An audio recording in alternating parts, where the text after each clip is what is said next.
difficult it can be for some to vote. We spoke with a man who's been pushing to expand voting rights for 60 years. Our Cynthia McFadden asked how worried is he about voter suppression. Tonight, a question. Do all eligible voters, regardless of their race, have an equal shot at casting their ballots? We turn to 92-year-old Reverend James Lawson. Voter suppression isn't sadly a thing of the past. Oh yes, it's a continuation of USA history. Reverend Lawson says long lines, ID requirements, the purge of voter lists, and reduced access to ballot drop boxes makes voting harder than it should be, especially for people of color. It's a form of racism. Our power has always been in ourselves. Racism is something he's fought against nonviolently his whole life.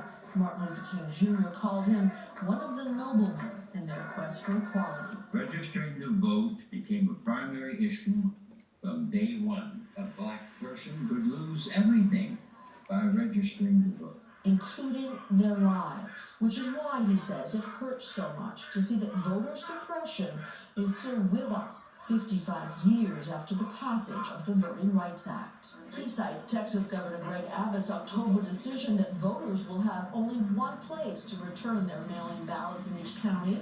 The governor says it will enhance ballot security.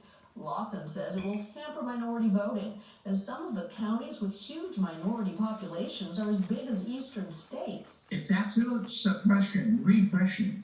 It follows the plantation owners of the 1870s who used bullets and guns to stop the voting. He's using the technique of voting to stop the voting. Governor Abbott's order was struck down by a Texas state court, but 3 federal judges in the Fifth Circuit, all appointed by President Trump, approved the governor's plan, as did the Texas Supreme Court earlier this week, ruling it doesn't disenfranchise anyone. Democracy, like ours, is dependent upon the character and the courage of people. And yet, with the anger in the air this year, on both sides, Reverend Lawson offers this reminder to each of us. Eye for an eye increases blindness.